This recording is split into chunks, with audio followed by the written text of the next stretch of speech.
We only have 5 people, right? Not 6?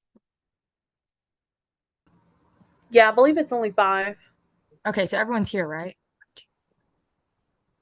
I think so. Okay. Do y'all want to each ask our own questions, or do you want one person to ask the questions? How do y'all want to do that?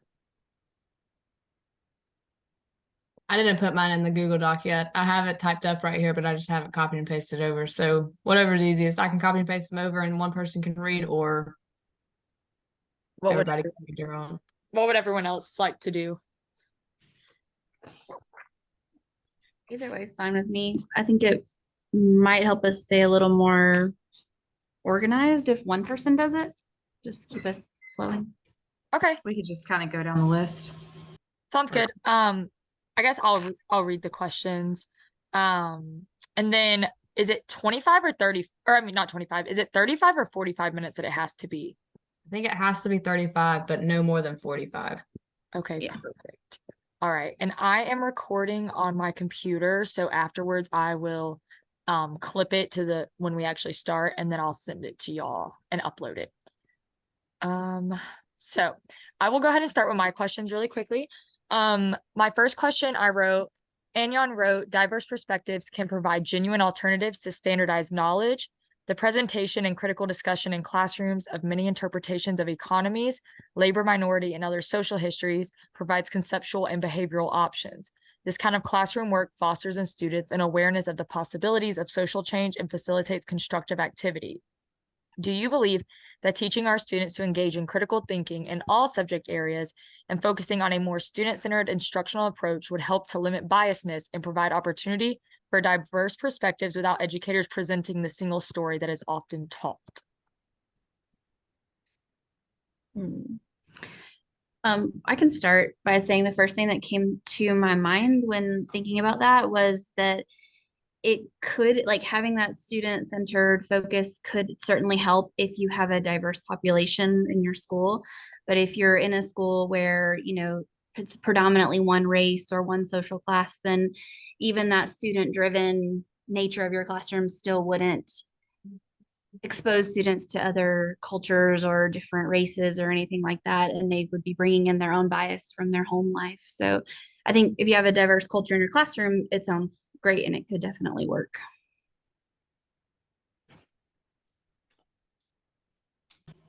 I would also add that I think when they're exposed to these various viewpoints, then it helps them kind of think critically in itself, and that maybe gives them like alternative views.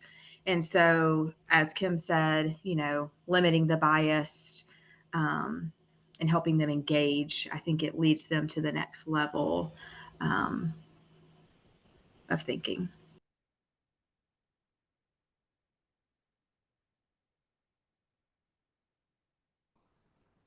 I think as somebody stated, and I think at some point it does like matter the population that they're currently in, but I do feel like they're not going to be in that population forever.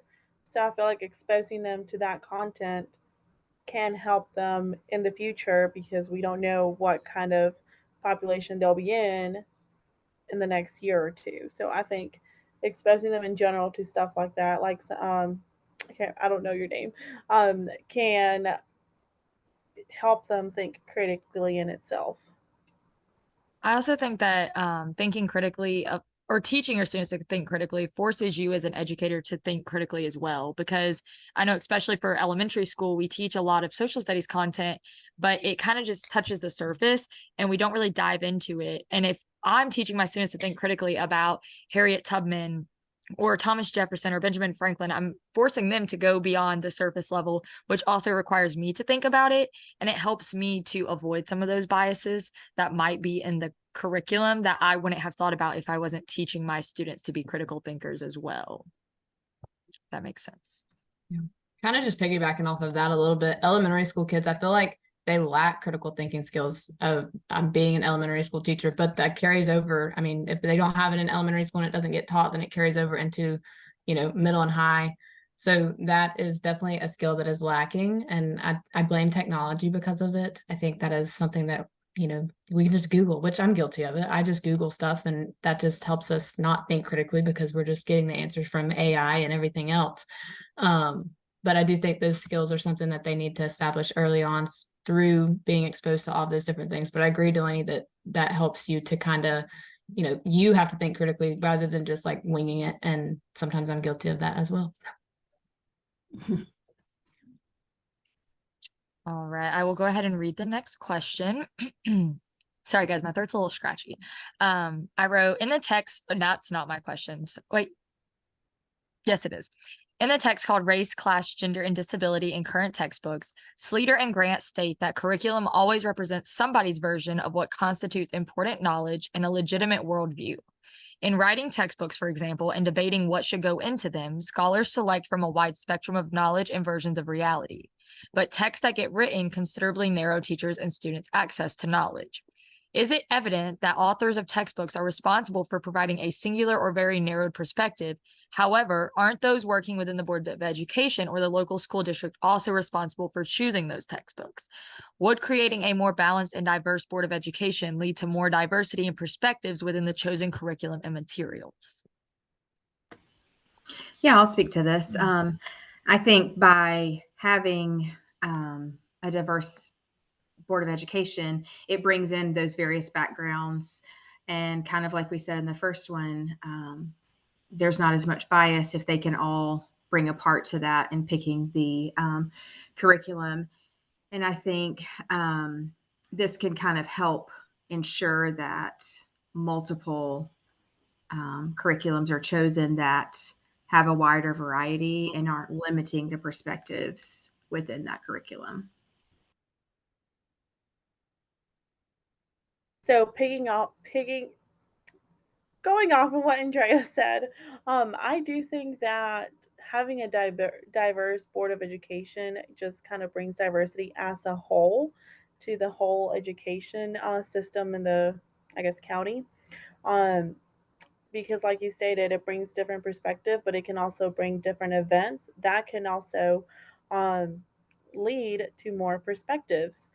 As well as, I really like your comment about the curriculum, because I feel like there are curriculums that are geared towards certain groups that could be utilized in certain districts, but are not because of the lack of diversity in the higher realms of education. This is kind of not related to like, sorry. No, you're good. Go ahead. This is like related to the question, but not really. Like, do y'all use textbooks? Like, I don't know if it's like a county thing. When that does not, we are just given standards that we have to cover. And I know in my classroom anyways, I can't say for everyone, but I like to go deeper than what the standard asks us to do. Because, for example, like we're expected to talk about Benjamin Franklin and Thomas Jefferson and their inventions, right? And all the great things that they did, but we're not expected to talk about the other side of them. And I make my kids research it and we write a paper about it and all the things that they learned. I make a big deal out of it. Like I do it during Black History Month and I tie that into it. Harriet Tubman, Ruby Bridges, Rosa Parks, and my students love it. But a lot of the other teachers just cover the standard because they feel like there's not enough time. Right. But I think that I should spend more time on it if it's teaching my students to be critical thinkers. Yeah. So I was just wondering, as I was reading these readings, I was like, textbooks, like I feel like I use them more when I first, like, this is my 5th year teaching, so I haven't been teaching for forever, but I used it more at the beginning when I first started teaching than what I do now. So I was just curious if that was just Hall County or what. Yeah, because I teach kindergarten, and I was like, I don't know how to relate to these questions because it's kindergarten. We can't really give out textbooks or whatever. The closest I could think of is we have a handwriting without tears little booklet that we do, or an iReady workbook that we had last year. But I'm like, we don't really do textbooks. I was kind of struggling to figure out how to put my perspective in there. Well, I teach 8th grade and we don't use textbooks either. So, I mean, I teach a content so I teach Georgia studies and language arts, but Georgia studies especially is one that you would expect there to be a textbook for, and we don't use one at all. We have the same sort of similar to Gwinnett where we just have the standards and we're expected to teach that. And I was thinking about what you said, Delaney, because one of my students, we're talking about colonization right now and how it impacted Georgia. And we got to talking about Columbus and just in general colonization. And they were like, when I was telling them, the not so great things about him, they were like, what? Like they had no idea because so many teachers just teach them all those wonderful things about them, which is actually brought up in the text where we talked about how most of the people they talk about are white men and they talk about all the great things they did and they're like explorers and all these people, but they gloss over all the negative aspects of it too, especially as it relates to the other races. But I wanted to touch on the question about the Board of Education and having a more diverse board, just because I think everything you guys said was right. If you have a diversity with like different races or, genders or things like that, that could definitely improve it. But I'm wondering if you still would run into the bias of like a social class, because the people who tend to be board members are more wealthy or influential people in communities, and they still might not be able to relate to the things that the students in the classroom are going through. So there's definitely room for improvement, but at some point there's got to be you have to talk about like that money aspect of it too. I did not even think about that, so I love that you just said that. Okay. Did anyone else have anything to add to that? Okay, we'll move on to the next question. Kim wrote, Anyon, I hope I'm pronouncing that right. I have no idea. Anyon wrote, omissions, stereotypes, and distortions that remain in updated social studies textbooks. Accounts of Native Americans, Blacks, and women reflect the relative powerlessness of these groups. Why do these stereotypes still exist in updated textbooks? In what ways do educators work to overcome the bias in textbooks when their resources may be limited?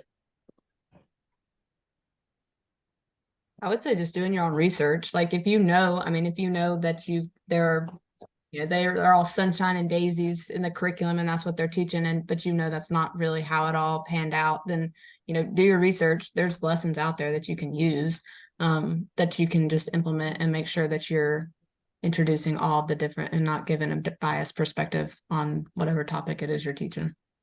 I think that a lot of educators don't address the topic. I think that they stick to what the curriculum says because everyone is so offended or so scared of offending somebody. I think that I like to present both sides to my students. I don't push my side. I don't push the other side.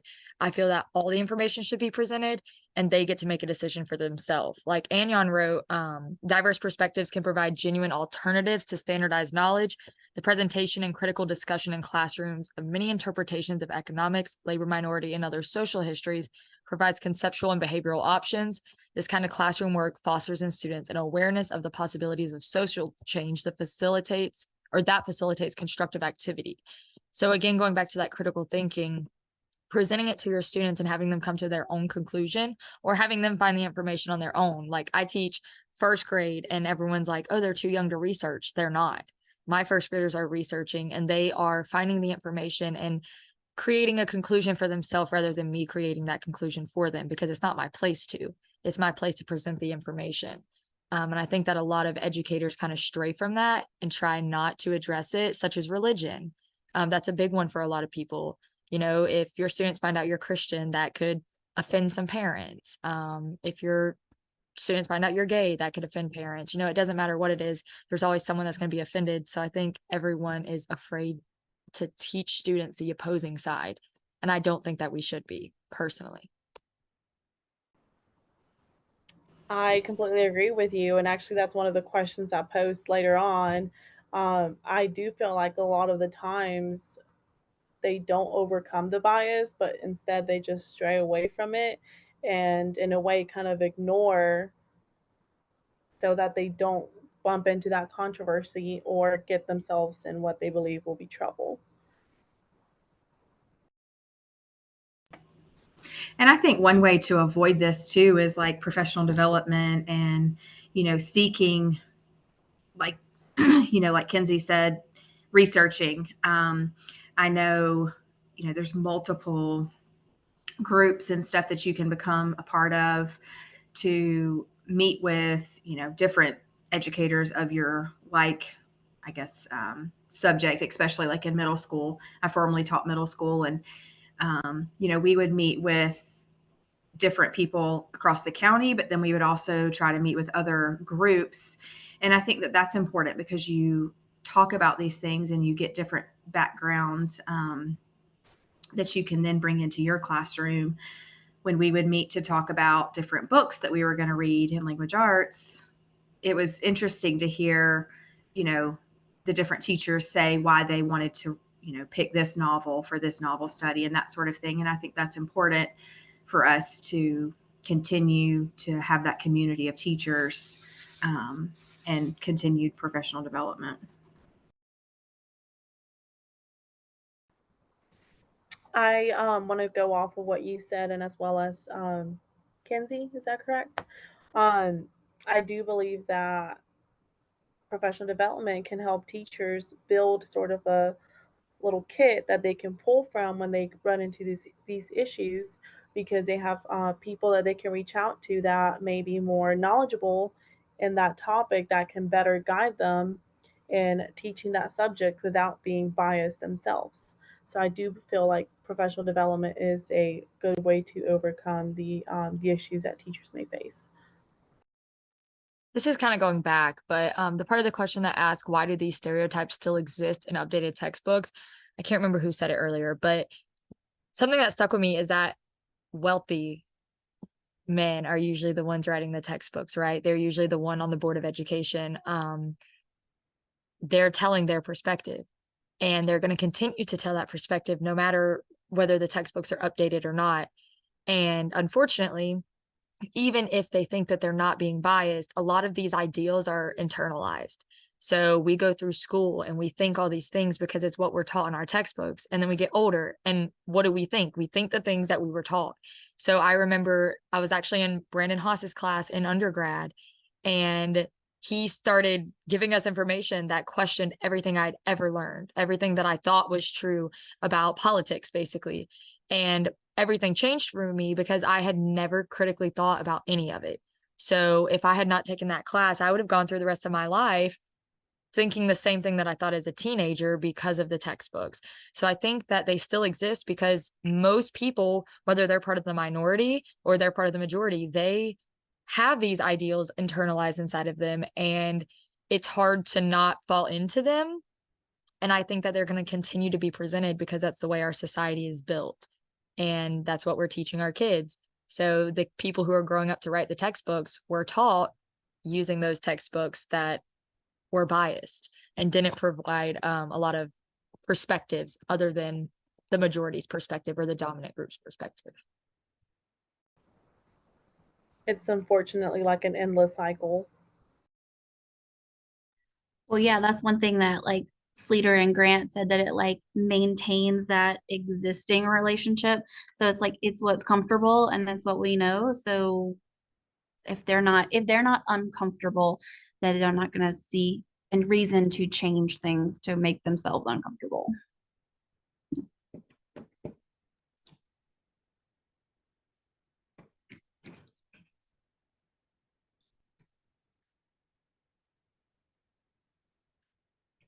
I think, Delaney, you're muted if you're trying to talk. Thank you. It's been a long day, apparently. Okay. The next question says, Sleater and Grant stated, furthermore, the storyline allows whites to be the center of attention by ignoring the roles or contributions of other groups of color, of placing people of color in the storyline only during periods or events of particular concern to whites. Are these textbooks that Sleater and Grant analyzed the problem, or can it be traced to the standards that dictate what information is published? How do we combat the racism, sexism, and other biases in the educational standards? So I found a quote that's kind of long, but I feel like it covers a lot of that. It says, despite periodic changes in curriculum content, an underlying concern for the perspectives of dominant groups has remained. Recent references in textbooks to successful minority group members, deletion of Cold War aggressiveness, and revisions of Native American history are examples of changes that have not altered the basic ideology. Even in the most radical curriculum ever to penetrate the schools in the US, that of Professor Harold Rugg in the 1930s, ideological support was offered for the fundamental arrangements of political and economic power. By identifying the ideology of power in curriculum content, then, we make apparent an underlying perspective that has provided continuity over generations of students. The school curriculum has contributed to the formation of attitudes that make it easier for powerful groups, those whose knowledge is legitimized by school studies, to manage and control society. So I feel like we talked about before how it is in the textbooks, right? But even though we don't use textbooks, I know most of us are elementary school, and even middle school, we don't use the textbooks really. Even though we're not using them, it's still in the standards. I think that the curriculum itself is biased, right? Like, for example, I teach about Thomas Jefferson, and we're not supposed to teach anything other than the mainstream values that are in the standards about the inventions, all the great things that they did. But we're not going to talk about the fact that they owned slaves. We're not going to talk about the fact that they actually took ideas from other people. All we talk about is the positive things that we want to remember. It's kind of like we're always making ourselves the hero, and we're never telling the full truth about what happened when it happened. So I don't think that textbooks are solely to blame. I do think that it is a combination, but I think that also the teachers have to limit that biasness themselves. I know I have standards, but I don't teach every part of the standard if it's not beneficial for my students. I teach them what they need to know, and I do what's best for my students. And I think that every other educator should as well.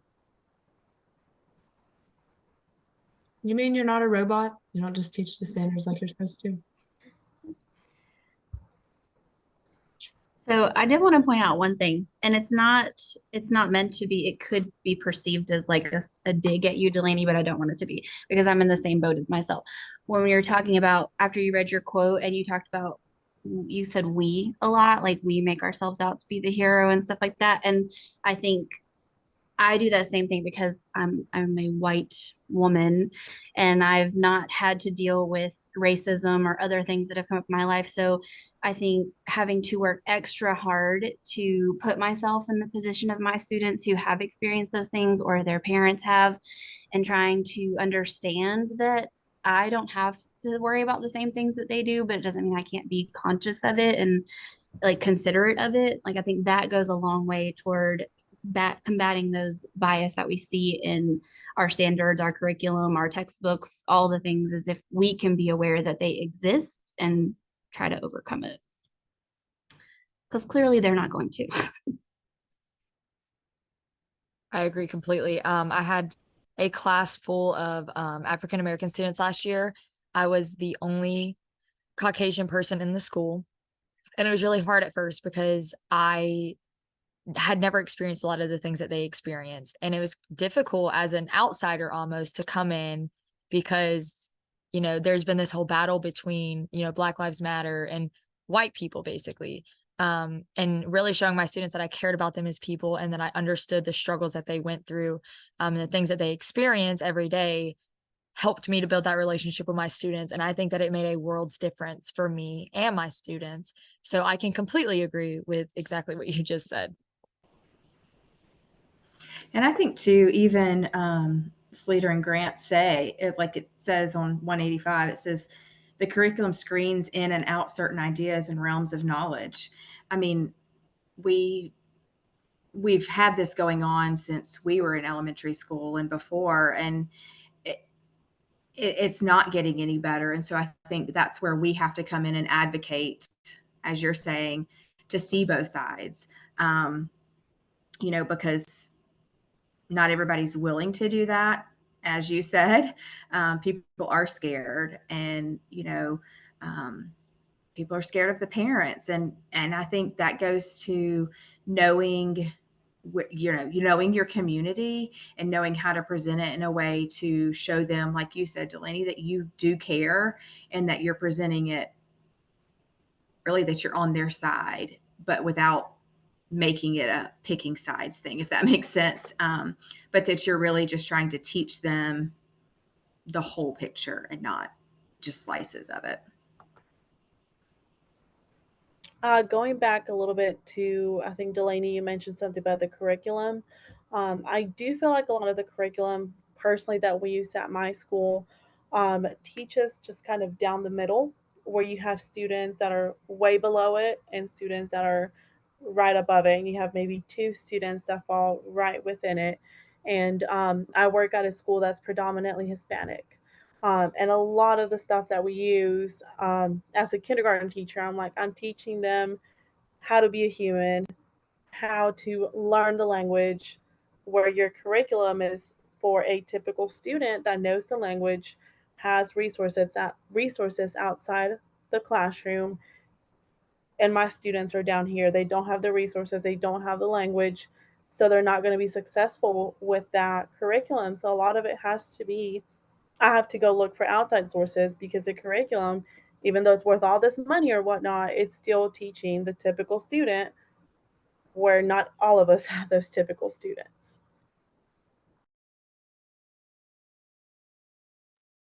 And then I will come back. I'm like making notes, and then somebody will unmute, and I'll be like, oh, like I want to chime in.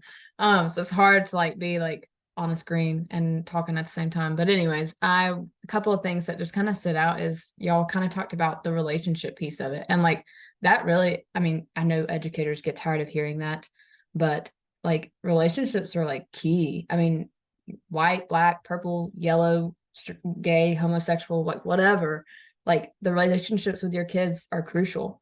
And I feel like if you establish that relationship with your kiddos from day one, then it's a lot easier to, you know, hey, I don't know what you've been through, but I'm here, like I'm here with you now, and I can, you know, be with you in the future and support you in whatever way that looks like. So I feel like that's a big piece. And I know, like I said, we get tired of hearing it, but it is like so true. I teach with, you know, our school is Title I, and a lot of y'all are talking about social studies and stuff. I'm a special education teacher, so I teach reading, math, and writing some. I just have gotten to where we're integrating this year science and social studies. So unpacking those standards a little bit, but I haven't got into all the biases like you guys have. But just, I mean, it just really boils down to those relationships with those kiddos. It's a lot easier for you to kind of say like, hey, I didn't experience that, but this is where we're at, and this is where we're going to go from there. And Kenzie, I think also building those relationships with the parents, so that when their kids go home and talk about it, they know that you're coming from it in an open-minded situation of, I didn't experience this and that sort of thing, because I feel that that's very important when we as white women are teaching these things, you know, that like Delaney said, like it does come across with just perception when they first see you. So you have to work extra hard to prove that point to the parents as well, to have them trust you. Sorry.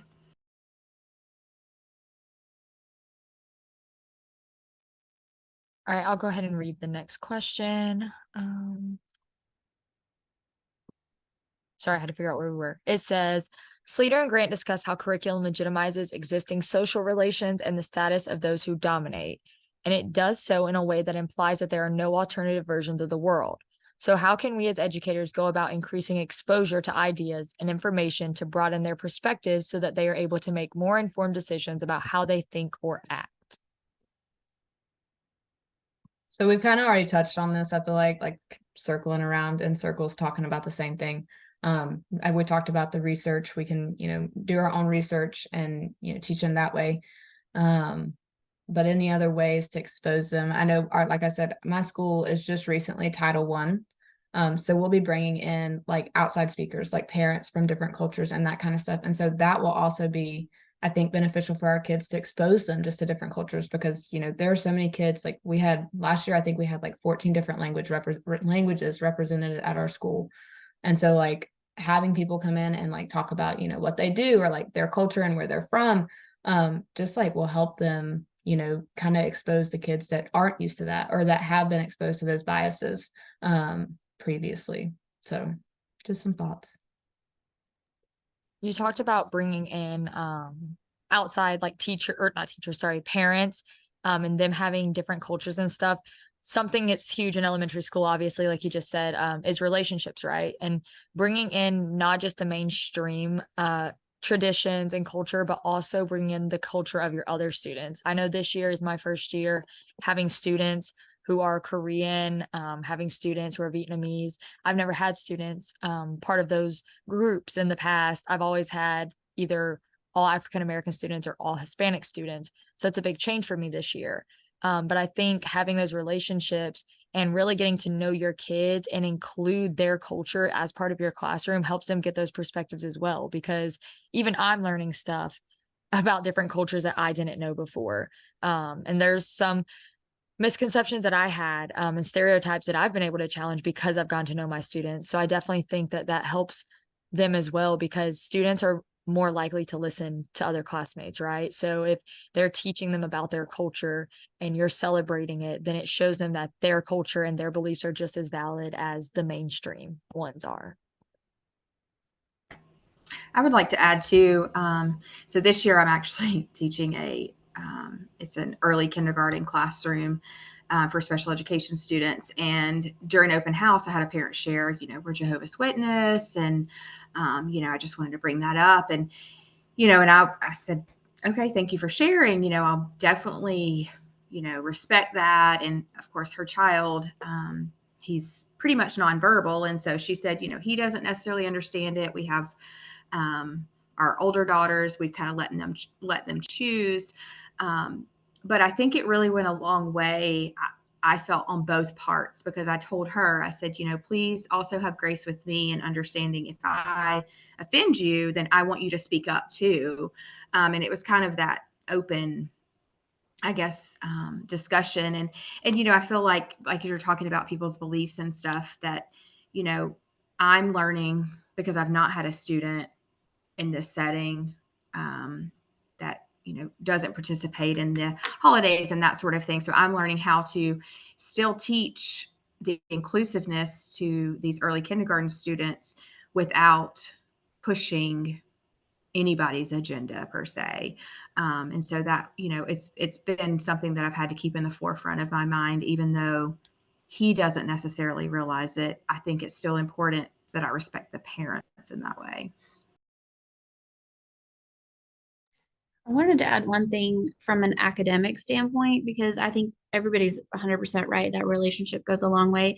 But I think academically, one of the things we do in language arts when we're teaching kids to read informational texts is look for bias, like look for the terminology, the vocabulary that they use. Like, how can you tell that the source that you're reading is biased in some way? And so just teaching them, we mentioned way earlier, like the beginning of this conversation, about critical thinking, but then also teaching them those very basic skills of looking for certain words or phrases, or even the tone or whatever of an author, to recognize that bias for themselves. Because that way, when they're out of our classroom, it doesn't matter what they're reading, they'd still be able to recognize it.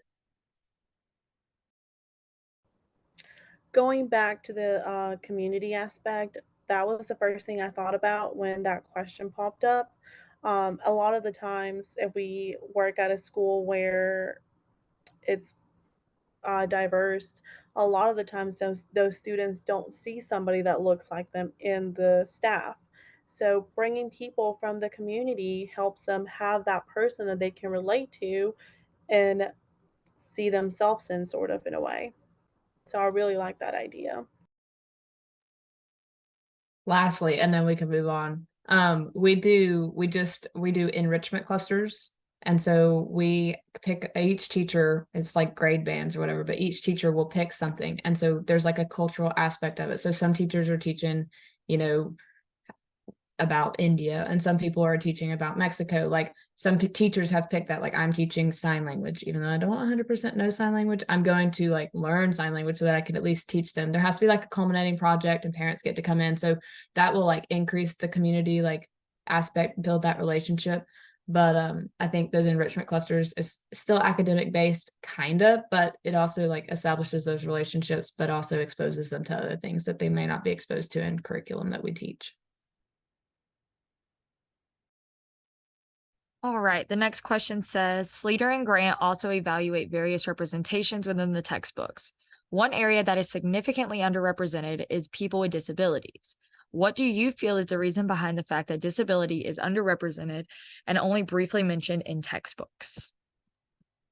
y'all know sped is my heart. Like when I see that they're not like being like not valued, but they're being underrepresented. And like I said, I don't use textbooks currently, but like I just don't like it's unfamiliar, I guess, would probably be part of the problem and why it's underrepresented in textbooks.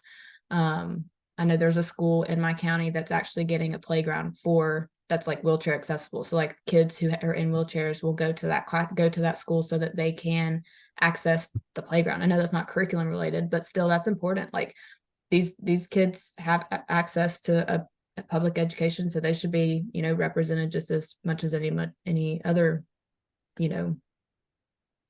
area. I think too that it's like I also have a sped degree, so it's my entire heart as well. But I think that disabilities have become a more well-known thing over the past couple years, and there's more focus on inclusivity and making sure that they're not separated from the general education classroom, the least restrictive environment, making sure that they're treated and still provided with a free and appropriate education. There's been a huge push for that. And I think that a lot of the textbooks, even though it says they're updated, I feel like a lot of them are still outdated, right? And with it not being as common to talk about. I feel like disabilities used to be shunned. Like it wasn't something you talked about proudly or freely. It was kind of a topic that a lot of people strayed away from. And I think now that it is becoming more acceptable to have a disability, and they're pushing more focus on it and making sure that all those students receive the same education that another student would receive. I think that maybe textbooks will start to include more people with disabilities. You're starting to see it in TV shows, you're starting to see it in movies. There are a lot more people who are being presented now. But I just think that textbooks have been kind of making their way out. I feel like we don't use them as much as they used to be used when, the teacher would read word for word from a textbook and basically be a robot.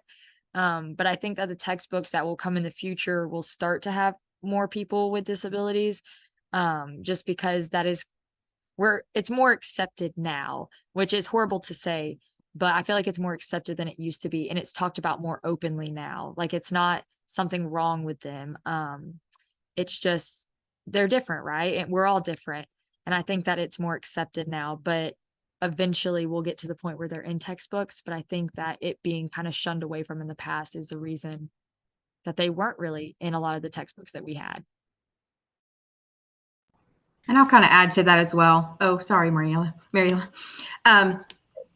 Also, as a SPED background and kind of my heart, I do think, because that was actually my question, very similar to Kenzie's, but I added to it, like, how do we combat this lack of inclusion, which I think we are working on that in the classroom setting. And so now, kind of, as you said, Delaney, reaching out. And then my next question to that was, have you experienced a time when this has impacted students or families? Because I've personally seen where, those students begin talking about how they are different and that sort of thing. And I think it's because they aren't represented in the stories that we read and that sort of thing. I do feel having the more inclusive playgrounds and that sort of thing just definitely opens up for those discussions. And personally, in our area, we have just closed it was called GNETs. It was like a school for behavior. It was the one in the Athens area, and those are now housed in all the schools for the local areas. And I think simply closing those schools that's completely separated these students is another way to help, I guess, make it more accepted. Because just because those students have behaviors doesn't mean they need to be completely excluded from the school. So.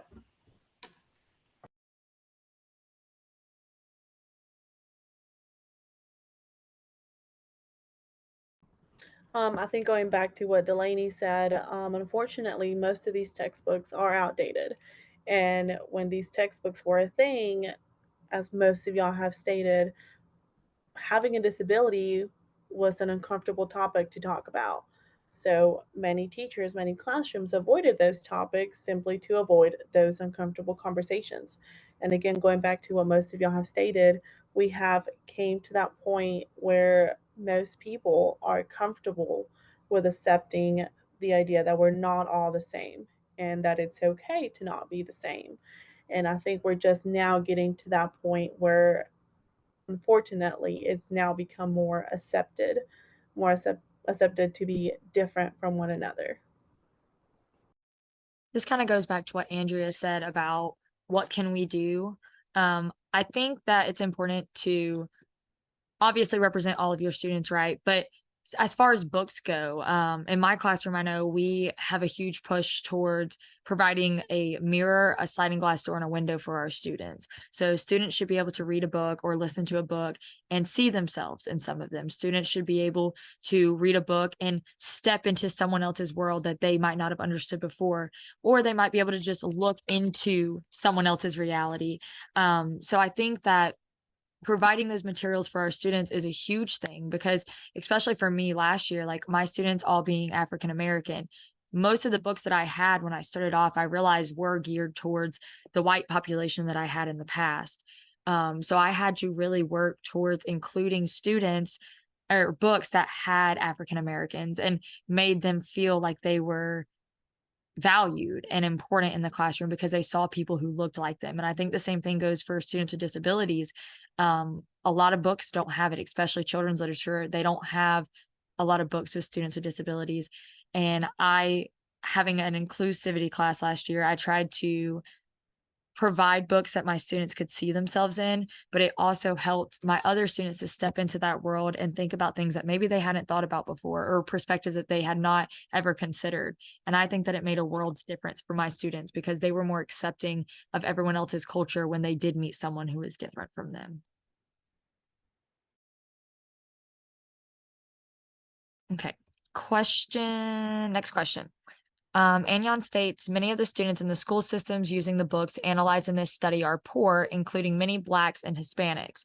A consequence for these students, should they believe the textbook interpretations of social reality, is the legitimation of the power of groups whose decision often benefits them only marginally. Do you believe that diversifying textbooks, including a variety written by minorities, would increase student engagement and lead to greater successes of groups with minimal social power? How so?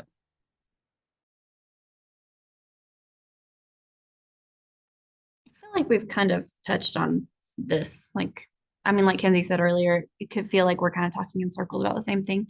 But I have a question for you guys. Like, I know a lot of this is about textbooks, like both of these readings were, but like, do we even see a need for textbooks? Like, if none of us use them and they're not great as we're reading, like, I don't even know that they have a place anymore, especially in our digital age where we do so much with technology and everything like that. I'm not even sure that we need to make them better. We just need to get rid of them, maybe.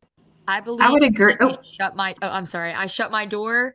I'm in my four walls. I teach my students what they need to know and what's best for them. So even when we do have textbooks, I kind of stray from it just a little bit, just a little.